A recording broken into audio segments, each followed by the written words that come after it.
not. That's the exact reason why they keep trying to find new avenues to engage children into gambling. It's because if you can get them hooked early, then you can get them addicted for a long period of time. Actually support this 100%. I don't like the fact that you guys know how I feel about loot boxes and everything. Like, I think that the video game industry would be better without loot boxes and without gacha. It would be. It would just be. It would be more player friendly, and it would be a better industry.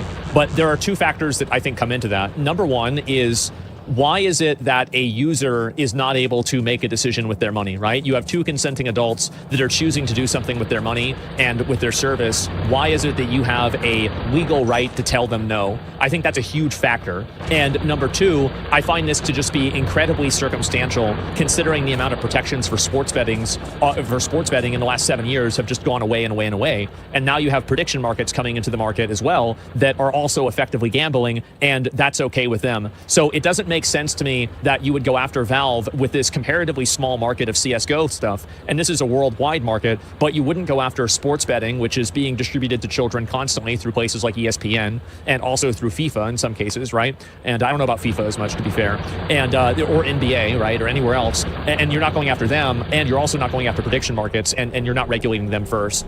It seems like there's this like circumstantial, opportunistic, or there's something at play here that I don't understand. You see what I'm saying here? That's why I don't like it. They're going after gaming as a whole? Yeah. AG's office claims Valve is intentionally luring teenagers. Young users with limited funds can be enticed to start gambling through loot boxes in the hopes of obtaining a virtual item that they believe will enhance their status in the game's virtual world. Letitia James has already been aggressive, leading fights against Meta and TikTok for addictive feeds. This Valve lawsuit just seems like the next step, but she didn't stop at gambling. The Attorney General also took a shot at the content of the game. And I'm going to say also, like, this is going to be maybe like a big picture opinion, but I really don't like the idea that this stuff is being regulated and disallowed when the state runs lotteries. I don't like that. I don't. I think it's just like it's so obviously transparently, if this is bad, it would be bad when everybody does it.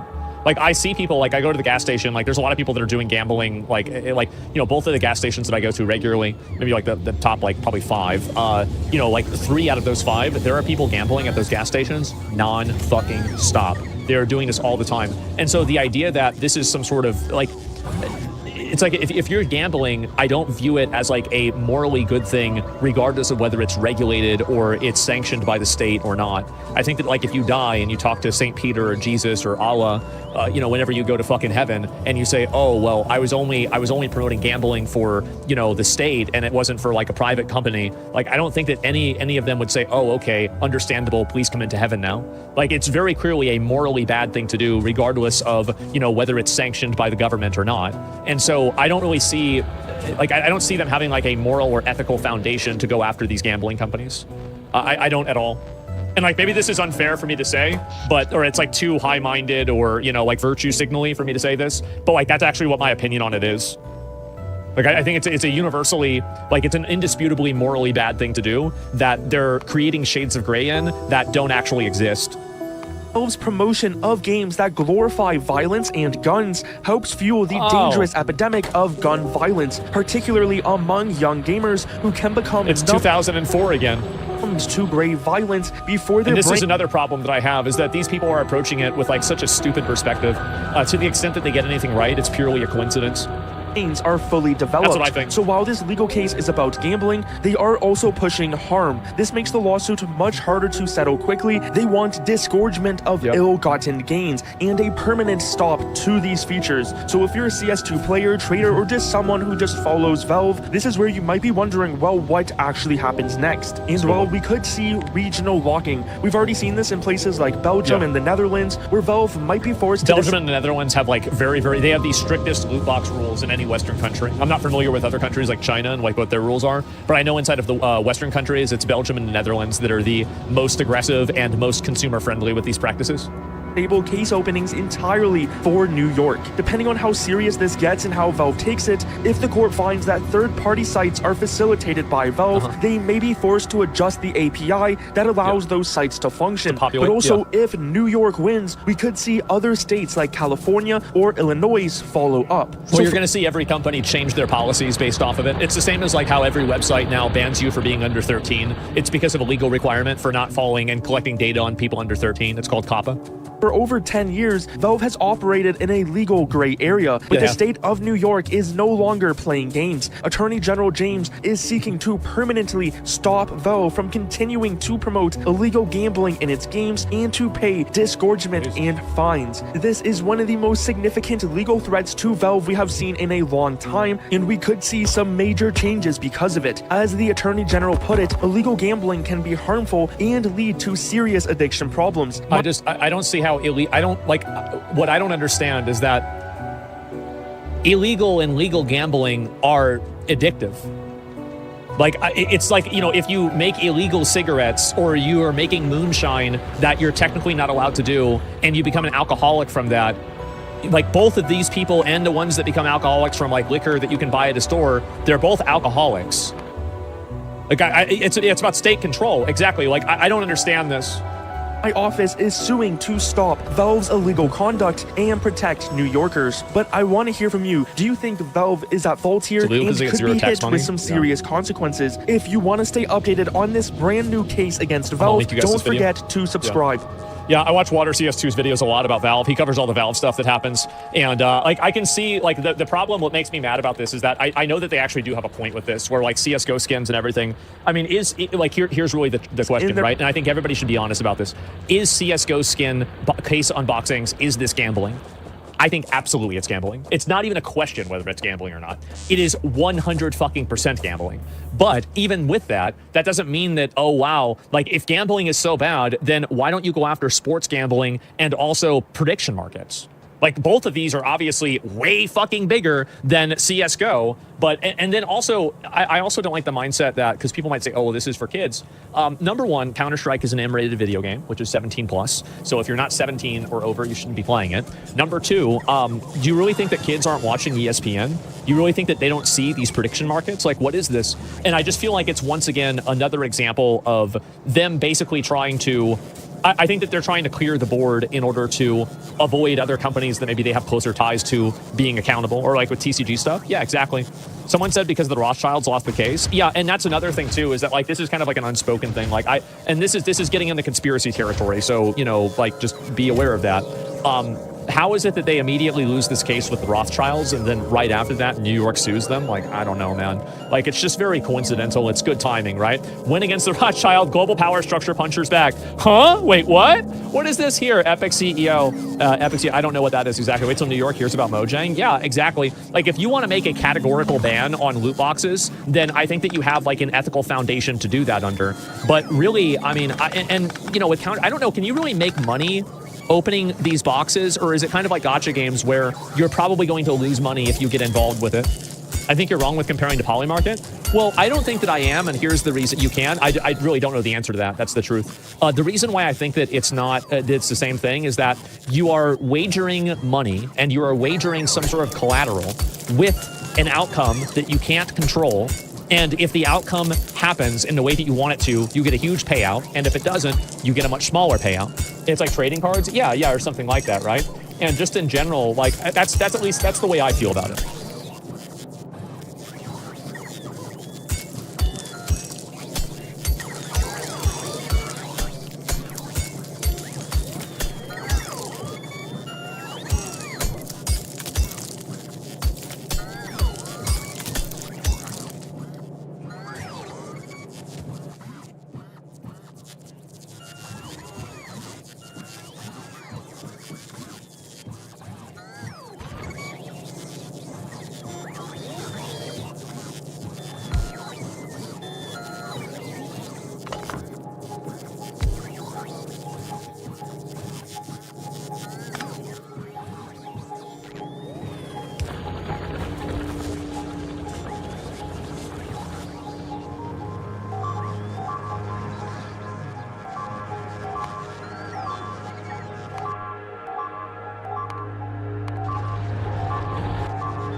Oh, this is him. Oh, good. This is the prince of fucking Iran.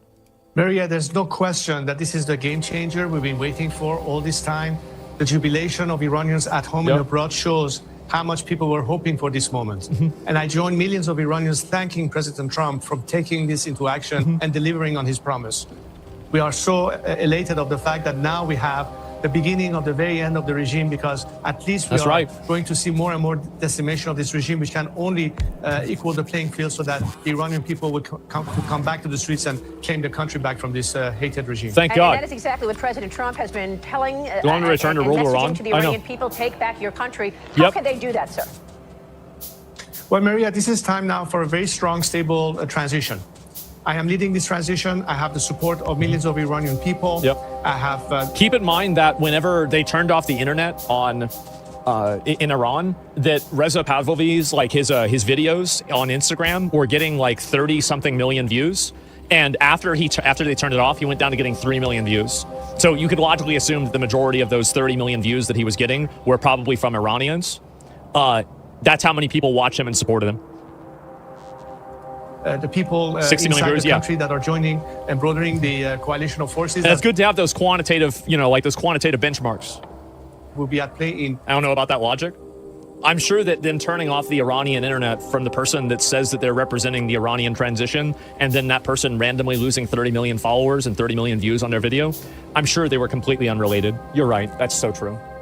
Filling the boxes, the military will side with us, and we have a plan of action and a transition plan. As a matter of fact, I'm glad to hear what Senator Fetterman was saying. It's music to my ears. I always thought that it should be a bipartisan issue when it comes to America's national security interests. Well, the problem is that the bipartisan issue is not there because the other people don't have America's best interest in mind. They don't care about America. That's the reason why. Business opportunities in the future, because we as Iranians look at America as our best partner in reconstructing ourselves. The president says MAGA, we say MIGA, make Iran great again. And in that sense, I think that a different Iran that now will be at peace with the region, work with our neighbors, will bring an element of stability, will be good for American national security, but most importantly, an opportunity to be successful in terms of economic growth and what have you. Just by a change that we hope to bring to the table, that would be probably over $1 trillion worth of impact and revenue to the American economy just by Iran's market being open to America, and how much we stand to benefit from billions of dollars willing to be invested into Iran. All that was needed was for this regime to no longer be there, and I think that is something that should be important. And think about how much money we're going to be able to make by investing in Iran and also working with Iran now. Like, we're talking about billions of dollars. Billions of dollars. Like, we're going to make our money back from this operation probably so fast. To America and big money, and Iran both. So where does this transition leave the IRGC, the Iranian Revolutionary Guard, where leadership there is still vowing revenge? How does this transitional government look when you have Persian, Shia, Sunni, secular government? What do you envision? But Maria, obviously, I think this campaign is this time something not just to set back the Iranian nuclear program or anything like that. This is like full decapitation of the regime, and ultimately what will expedite its total collapse. The Iranian people have suffered too much to settle for anything less than that. But as soon as the transition plan is put into gear, we want to make sure that we address the issue immediately, to make sure that we have the ability to have a stable process, to obviously lead to ultimately a democratic outcome so the Iranian people get to choose their future government and system. What we need to do now is to make sure that we bring all the elements that can help that. And this is the same thing that they've been saying for a while. So anybody who's saying that, oh, they don't have a plan, they're just making up fan fiction. This has been the plan. It was the stated plan for literally over a year. They've been talking about this. into place. I was talking earlier today with Senator Lindsey Graham, who's a good friend of Iran. In fact, they have people a plan. that call him lovingly Uncle Lindsey for his position. And he talked to me earlier saying that he would try to organize 20 years? a bipartisan Yeah, at least recently. group at Senate level for us to present that plan. Both the administration and Congress will understand better what we have in mind. I'll get more into the details. You and I had talked about the IPP project, Iran Prosperity Project before, and the first 100-day, critically important of how we do that for the initial transition. That's true. I've been working with a number of Iranians from across the spectrum that are united on this purpose. We have the most diverse coalition of people dedicated to that process, representing different parts of the country, including religious minorities, ethnic groups that are all aligned in this national project that we have. So I feel extremely confident that we get this into place and make sure that we can fill the vacuum, and that unlike other scenarios that did not pan out so well, example, post-Saddam Hussein de-Baathification, the Iranian scenario is very different than that. Yeah. It's different than Venezuela. We do have an absolutely ironclad plan in mind. Of course, what's critical is the more this regime is totally weakened and it collapses, whatever remains behind is not part of the solution, and they are incorporated into our transition, in the civilian bureaucracy as well as the military and security forces. Okay, we'll be watching all of that. I mean, again, he's right about this. And so, like, very clearly he has a plan. Like, duh, of course. Compare this guy to Keir Starmer, what a difference. I mean, compare Keir Starmer to anybody, what a difference. I mean, is there anybody that has less aura than Keir Starmer? Then how long would you expect your transitional leadership to be? I mean, it's not even close. Well, Maria, I think that to be realistic, from the time that we start until the day we can have the final referendum, it's just embarrassing. Anticipate a period that should not be longer than a couple of years at the most. Mm-hmm. But what's critical is the first 100 days to immediately stabilize the country, Iranian Even economic Maduro situation. Had better aura? I thought Maduro had great aura. Governments remain as intact as possible, so the functioning of the country continues to be in place while we bring all the components that makes us bring the country to a position where we come out of it at the very end with the choice that people will have to make, and will be proposed various plans in the Constitutional Assembly, which is the entity that will, of course, debate all these issues. Well, that would be an incredible day to see. No, I mean, like, I'm very glad to see this. And again, like, this is so very clearly they do have a plan. They've explained the plan multiple times. They've restated it with the different steps, and all these pretend questions that people have are actually very fucking obvious.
Oh, this is him. Okay.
Hola gente hermosa, crujiente, deliciosa del chat, bienvenidos una vez más a la lagartija filosófica en una nueva entrega de Opinando Tija. La verdad, estuve pensando si hacer este directo o no, pero ustedes saben, querida audiencia, ustedes saben, ¿no? Ustedes han estado conmigo aquí siguiendo esta trama, estamos viendo como un anime o una serie, ¿ya? Entonces, cada vez que sale un episodio nuevo, como uno ha venido siguiendo la serie, tiene que ver el episodio nuevo. O sea, ya se vio todos los otros capítulos. ¿Por qué no ver? ¿Por qué no ver el nuevo episodio? Y efectivamente, la verdad, debo admitir de que el medio que vamos a leer en esta oportunidad no es de mi confianza. De hecho, tendería a no creerle mucho. Así que vamos a tratar de tomar con cuidado lo que vamos a leer sobre el Partido Nacional Libertario. Y para efectos de poder analizar la hipótesis de que lo que dice ahí de verdad es como dice, bueno, vamos a obviar el hecho de que es un poco cuestionable la fuente. Así que eso, ¿ya? Pero antes de ir con ello, vamos a saludar a la gente del chat. A ver quién está aquí. Alondra, membertija del canal, el primer comentario. Me interesa, ¿no? Pierdo este análisis. Igual que Chachican, membertija del canal, puro jugo en el pelo. Miren. Para mí, esto es como, ya es como ese meme de los Simpsons, ¿eh? Que de hecho lo tengo aquí, este meme de los Simpsons de ¿no puedes pasar 5 minutos sin humillarte solo? Simpson, no puedes pasar 5 segundos sin humillarte solo. ¿Cuánto duré? Humillarte solo. ¿Cuánto duré? Bueno, 5 segundos. El Partido Nacional Libertario no puede pasar 5 segundos sin una polémica interna, ¿eh? Tan difícil, por favor. Yo sé que es un partido que todavía le falta madurar, pero ya, pues, o sea, como que ya es mucho, creo yo. No recuerdo que Republicanos pasara por este tipo de cosas. Republicano tenía su polémica, pero si bien sí llegaban a los medios de comunicación, no tenían este sabor hasta un poco indecente, ¿verdad? Un poco roto, ¿eh? Ya, pero ya no vamos a poner cuico. Vamos a seguir saludando a la gente del chat, ¿eh? Falta que digan, no sé, tal se acostó con este otro, ¿eh? Pero bueno, Cristian López, Oli, dejo mi like y lo veo mañana. Estoy de turno y tengo que madrugar. Cristian López, te llevo en mi corazón. Alan Toro, me envertija el canal japonés, no se puede tomar vacaciones tranquilo. No. Carito Perdonador, bienvenido, me envertija del canal. Hola, buenas noches. Yes, querida, me envertija el canal, bienvenida. Carlitos Walker, me envertija del canal, también muy bienvenido. Recuerden que está la meta para ver una aventura del pasado que nos relatará Sealef, si es que llegamos a la meta. Y de paso yo voy a complementar con un extracto, resumen de lo que él cuenta, ¿ok? Evidentemente yo también tengo mis comentarios al respecto porque recuerdo esos tiempos. Entonces vamos a ver qué pasa. Si no, bueno, leeremos esto y bueno, lo analizaremos, lo comentaremos. The Inditech, la astringente, bienvenidos. Persona de nombre impronunciable P1A2, bienvenido. Danny Kill, Mystery Cans, bienvenido. Yui Lazu, bienvenido. Ceros, también Lois Lop, querida, bienvenida. Patricia Mella, bienvenida, querida. El chileno Potricando también, muy bienvenido. Telos, querido amigo del canal, bienvenido. Jacobo también. El Sebequero te manda sus saludos, qué bueno. Pedro Pradenas también, Carlos Sepúlveda, Juliet, querida, bienvenida. El super libertario también. El Alvin Rico, bienvenido el Alvin. Laura Soledad Olvarán también. Y Lola, que es membertija del canal, bienvenida, junto a Gori Campos y Felipe Lolo Manolo. Sean bienvenidos. A ver, yo creo, antes de empezar con esto, voy a sacar a Lucito. Antes de empezar con esto, unos comentarios breves. Hay muchas cosas que uno le puede perdonar al Partido Nacional Libertario porque es un partido nuevo, quizás sus ideas no son muy nuevas. Yo sostengo la tesis de que no, en los años 50 te encontráis todo el discurso de la nueva derecha. Pero bueno, ese es otro tema. El punto está en que es un partido nuevo, tuvo una dinámica un poco forzosa por el corto tiempo en el que tuvo que formarse. Entre esas dinámicas forzosas fue, bueno, tirar una lista única sin competencia alguna, pero se entiende por el contexto. Y por lo mismo, por lo forzoso, por los tiempos acotados, por la aún falta de experiencia política, que es una experiencia política que se escape a Johannes o a Gloria Navellán, que se escape a ellos. Bueno, uno dice, ok, ya, hay que esperar. Pero lo que no hay que esperar es el agradecimiento a Felipe por sus 10 membresías a la lagartija filosófica.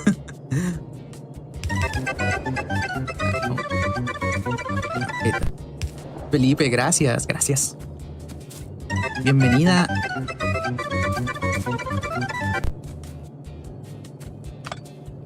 Ok.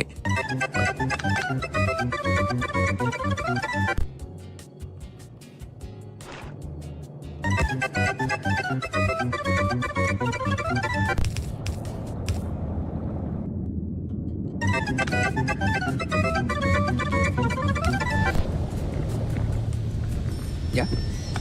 ¿Cuánto fueron?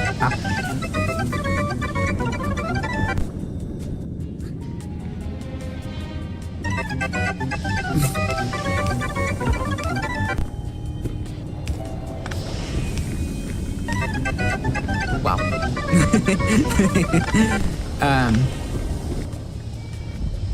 Ahora sí.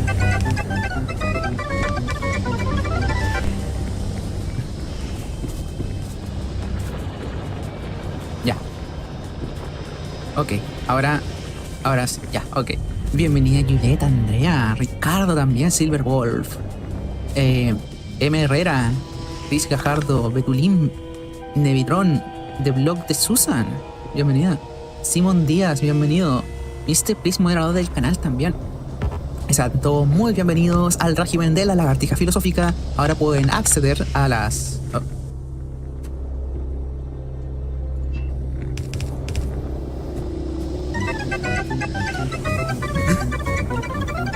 Pero bueno, ¿qué onda? ¿Qué les pasa? ¿Por qué hoy? Bueno, está bien, pero... Bueno, vamos a tener que esperar todo este rato y yo no voy a bailar cada vez que la alarma suene.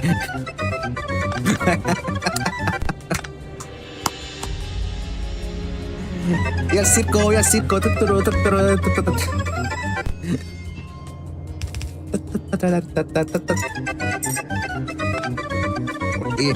Gracias, gracias. El régimen está complacido, el régimen se hace más fuerte, más poderoso de lo que jamás alguien pudo imaginar.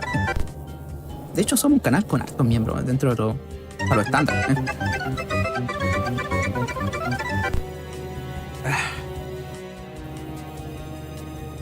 Oh no, le cayó el miembro mundano, weón. Ya. Almanaque Nigromante, Paul Merino, Nico Play, God Moron, Nico Chico, Mundano Verso, Alexis Barraza, Darky, Anfi, Dr. Doomer. Sean todos muy bienvenidos a la lagartija filosófica y Prot, que también se nos acaba de sumar con... Bueno, bienvenidos al régimen. Pueden explorar los videos exclusivos para miembros que yo considero que, por ejemplo, los vertiandos que dejé para miembros son para mí los más graciosos, por si acaso. No es que el resto no lo sea, pero es que esos tienen algo especial. Y bueno, las reacciones también.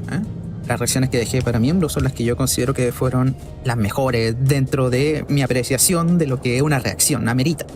Entonces, bienvenidos, espero que se queden aquí mucho tiempo. Vamos a hacer cosas muy divertidas. Ok, ya, se me fue completamente la onda lo que estaba diciendo. Bueno, uno aquí reflexionando y suena la música así. Bueno, oye, pero que pucha, no le llegó ninguna Lois Love. Pucha, mi corazón.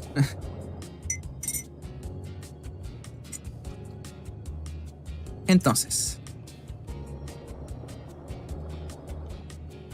creo que uno de los saltos importantes que hace cualquier organización, movimiento generalmente, que quiera convertirse en partido político, es proyectarse a sí mismo fuera de la crítica política. Porque la crítica política, eso lo hacen todos los actores políticos, todos los grupos de presión, todos. La crítica política es como el nivel 1 dentro de lo que corresponde a tratar de figurar en el, digamos, en la palestra pública, en la plaza pública digital. La crítica política es como el nivel 1. Ya cuando tú alcanzas la administración de tu autoridad, la administración de tu influencia, la administración de tu poder, lo cual involucra a otras personas, porque, digamos, la persona por sí misma no tiene poder, sino que son las relaciones que va construyendo, las relaciones de autoridad. Uno se vuelve como un nodo que va proyectando su ser hacia el resto y el resto va actuando de una manera que de otra manera no actuaría.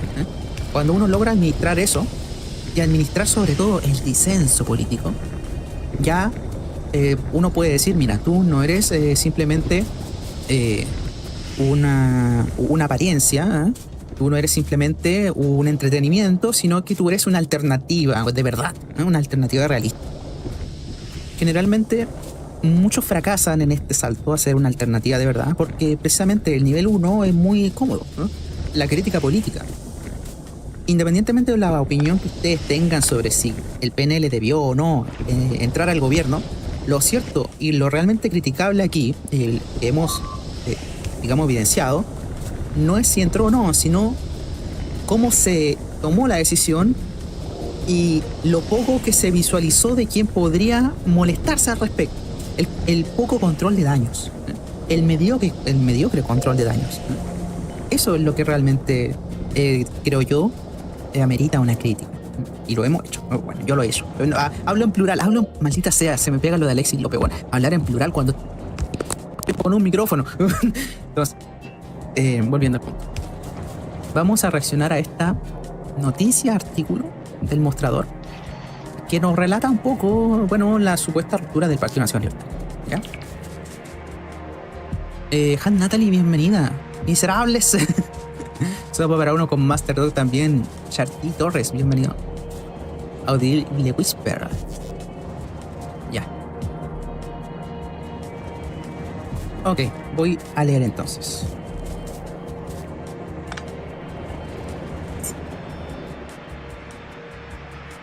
Las grietas del partido... casi se me olvidó.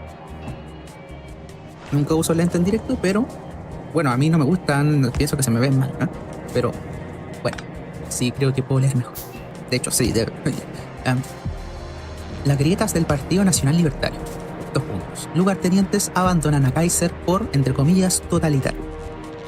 El Partido Nacional Libertario enfrenta un quiebre interno tras decidir no integrarse al gobierno de José Antonio Kast y rechazar el Ministerio de Minería. Ya. Hay un recuerdo que aún permanece en la cabeza de quienes ya no pertenecen al partido y de aquellos que sin militar decidieron abandonar el proyecto político. 2 puntos. La vez en que Johannes Kaiser fue a saludar a José Antonio Kast tras un triunfo en primera vuelta el 16 de noviembre del año pasado. Este saludo, voy a agregar yo, este saludo fue simbólicamente demostró el apoyo incondicional. Lo cual yo no pienso que debió haberse dado. Yo en política pienso que es muy excepcional el apoyo incondicional. Porque, sobre todo para una fuerza política nueva, dar el apoyo incondicional es como firmar un cheque en blanco. Los votos de Johannes, su importancia tenía fecha de caducidad, ya no iban a importar después de tal fecha. Si Johannes quería pedir algo por esos votos, nunca iba a ser otra oportunidad sino esa. Ahora no puedo decir, ya, pero el miedo al comunismo, miren, la derecha chilena, la derecha economicista, la derecha penca o la derecha cobarde, como ustedes les dicen, siempre ha negociado sus votos. Excepcionalmente no lo hicieron, por ejemplo, para la campaña de Frei versus Allende. Esa fue, creo que, la única oportunidad histórica, salvo la reciente, porque Johannes lo hizo y José Antonio Kast también, de política reciente, fue la única vez que la derecha negoció, que no negoció, que dio apoyo incondicional sin decirle nada. Así, bueno, toma. Nosotros, la derecha y Frei versus Allende, somos como el 35-37%, pero da igual, ya, toma. Le tenemos mucho miedo al marxismo. Y aquí también pasó lo mismo. La nueva derecha se muestra muy dura, muy agresiva, muy viril y todas esas cosas. Pero lo cierto es que cuando se trata de un comunista, bueno, es como, bueno, ya toma todo, toma mi casa, toma las llaves de mi auto, cualquier cosa. Y en parte es entendible, pero creo que en política amerita tener una actitud más fría. La verdad es que Jara tenía pocas posibilidades de ganar. No era como, creo yo, para un apoyo incondicional. No es que Kast tuviera la victoria, digamos, dada en su momento, pero si yo tuviera que apostar en ese momento, bueno, Jara no le iba a ganar a Kast. No le iba a ganar. No era momento de un apoyo incondicional, sin nada, porque después te voy a quedar sin nada. Chile Vamos, yo pienso que sí negoció sus votos, pero lo hizo para callado. No hizo un evento de eso. Porque ya aprendió la última vez. La última vez negoció sus votos de manera pública. Ahora, creo que también lo hizo. ¿Por qué Chile Vamos? Porque obviamente, pero es que la diferencia es que esta vez lo hizo en algún asado en el que estaba José Antonio. Y ahí fue a decirle a Kast, ya, ¿qué me dais por los votos?